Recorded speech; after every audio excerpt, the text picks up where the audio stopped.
Você sabe como é a cantada do pato quando ele chavecou a pata para dar um rolê? Ele falou, vem cá. Fala pessoal, tudo bem? Eu sou o professor Luciano Kenji e você está no Cinegel. Você gosta de animação? Você gosta de mundos fantasiosos que retratam o nosso cotidiano real? Você assistiu o primeiro Zootopia? Você já viu essa segunda parte? A segunda parte de Zootopia retrata aquela mesma metáfora de uma cidade com os animais exercendo funções, profissões, tendo uma trama, porém aqui com um detalhe particular que traz pra gente uma reflexão em cima de uma questão, um debate dentro das chamadas ciências humanas em relação à chamada memória, questão do nosso contexto histórico. Você está a fim de entender e conhecer um pouco mais sobre essa animação? Então vem conferir comigo!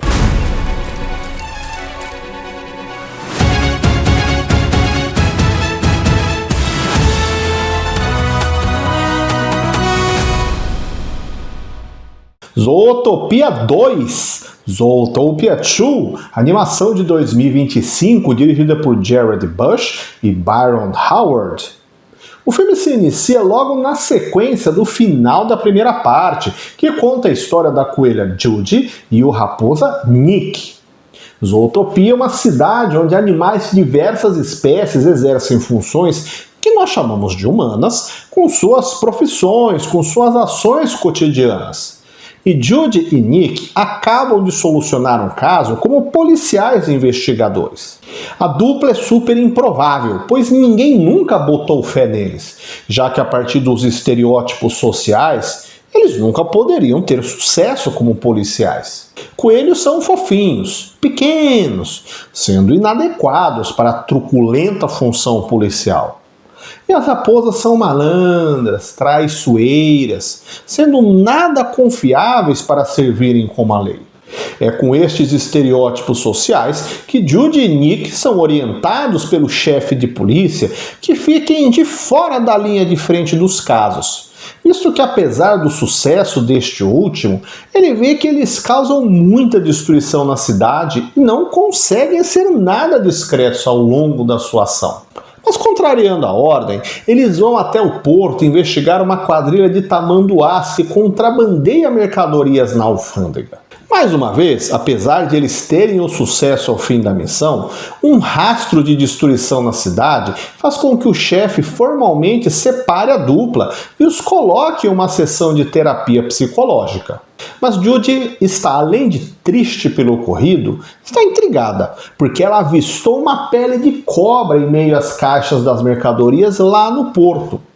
O que é estranho, pois não há répteis em Zootopia há muito tempo, desde que eles foram banidos da cidade após um crime cometido. Zootopia terá uma festa de celebração de seus 100 anos com o patriarca da família Lince, que criou a cidade em uma grande harmonia e desenvolveu um movimento todo um modelo tecnológico que cria ambientes de vivência para todas as espécies, como se fossem bairros no nosso trocadilho. Mas uma cobra aparece no evento e rouba um artefato que é o documento de fundação de Zootopia, fazendo com que Judy e Nick se organizem, mesmo que afastado por ordens oficiais, para investigar o que está por trás disso. Sem querer spoiler, esse filme, no seu final, traz uma curiosa associação com um tema de discussão de hoje, que é o chamado processo de apagamento histórico. Mas ao final do vídeo eu te explico e eu aviso quando você, caso não tenha assistido, você não precisa tomar um spoiler. Apagamento histórico é o termo usado para descrever o processo pelo qual pessoas, grupos sociais, culturas ou acontecimentos são excluídos, minimizados ou distorcidos nos registros oficiais da história, como a escola transpõe as informações nos monumentos, na memória coletiva. Esse fenômeno não ocorre por acaso. Ele está ligado diretamente a relações de poder, na qual grupos dominantes escolhem qual narrativa deve ser lembrada e quais são aquelas que podem ser esquecidas. Ao longo do tempo, a história foi majoritariamente escrita pelas elites políticas, econômicas, militares, o que contribuiu para a invisibilização de grupos minoritários, como os indígenas, populações negras, mulheres, imigrantes. Assim, cria-se uma versão oficial da história, que nem sempre representa a diversidade de experiências vividas pela sociedade. No Brasil, um dos exemplos mais marcantes é o apagamento da história e da resistência de povos indígenas. Durante muito tempo, os livros escolares apresentavam os indígenas apenas como uma parte do passado colonial. Dessa forma, você ignorava o fato de que esses povos continuam existindo, que eles têm questões de lutas por direitos, que querem preservação de sua cultura. Além disso, muitos conflitos, como questão de terra, expulsões, massacres, que foram pouco registrados ou tratados de forma superficial, por muito tempo ficavam marginalizados.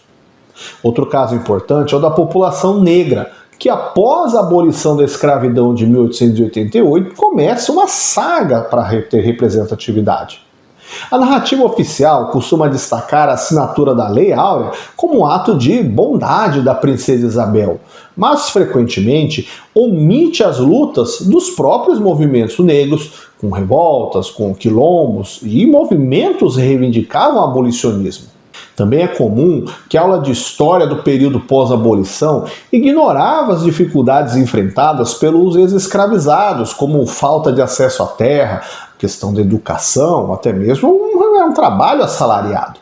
Em São Paulo, há casos que hoje trazem debates de caráter mais geral, como os bairros da Liberdade e do Bexiga, que no final do século XIX eram ocupados por grupos negros, mas estes saíram do local a partir dos custos altos da especulação imobiliária e hoje são mais conhecidos como bairros de cultura oriental, dando destaque para a japonesa e italiana respectivamente. Se você quiser conhecer mais detalhes sobre estes temas, confira depois os vídeos no canal sobre os filmes Uma História de Amor e Fúria e Medida Provisória.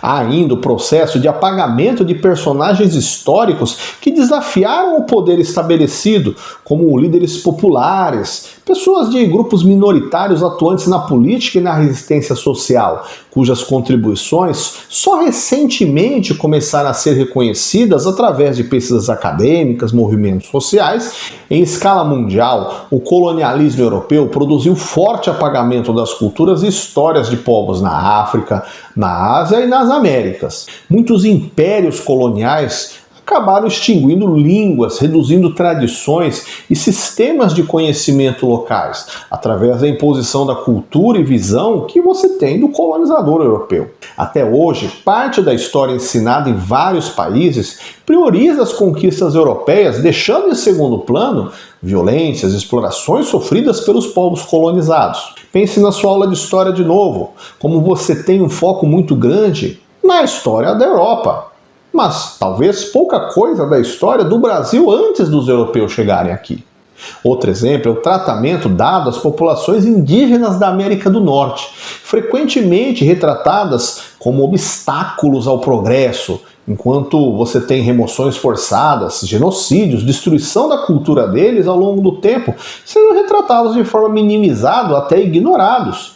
Você já reparou em desenhos, filmes, como você tem a figura do indígena na história dos Estados Unidos, como essa figura do atraso? Pense em filmes onde eles são selvagens, são violentos, são os inimigos dos mocinhos. Outro caso relevante é o das mulheres na ciência, na política, nas artes, enfim, em elementos cujas contribuições delas foram historicamente atribuídas de forma reduzida, dando destaque para homens, ou às vezes até esquecidas, sendo ignorados alguns nomes femininos. Nas últimas décadas, muitos destes nomes têm sido recuperados, mostrando como o apagamento também pode passar por um processo de reestruturação e você trazer esses elementos apagados à tona novamente. Regimes autoritários ao redor do mundo costumam manipular a memória histórica, censurando documentos, perseguindo intelectuais opositores, reescrevendo os fatos para se legitimar no poder, o que contribui para a perda ou distorção de acontecimentos importantes. Combater o apagamento histórico é fundamental para construir uma sociedade mais justa e democrática. Reconhecer diferentes perspectivas permite compreender melhor os conflitos sociais, valorizar identidades culturais e dar visibilidade a grupos que foram marginalizados ao longo da história. Com a era da internet, hoje é muito mais fácil você difundir uma notícia, uma história, da mesma forma como é muito mais fácil você fazer o apagamento de outra. Por isso, iniciativas como a valorização da história oral, a revisão de currículos escolares, museus de memória, o debate público sobre os monumentos, nomes de ruas, são algumas formas de você trazer à tona discussões sobre práticas de apagamento histórico e ampliar o entendimento sobre quem realmente acabou moldando e de que forma foi feita a história da nossa sociedade. E aí, você assistiu esse desenho? Você tinha parado para pensar nessa associação? Ó, depois desse barulho, depois do sinal, vou contar um spoiler rapidinho. No filme, a história do apagamento está vinculada à ideia de que as cobras não foram marginalizadas porque elas cometeram um crime. Na verdade, porque houve um golpe político. Da mesma forma, por isso, eu trouxe esse vídeo para cá, trazendo essa abordagem, porque a gente, a partir disso, reflete, pensa sobre essa questão do chamado apagamento histórico. Se você gostou do vídeo, dá um joinha e compartilha com os amigos. Se inscreva no canal e a gente se vê no próximo vídeo. Até mais, tchau, tchau!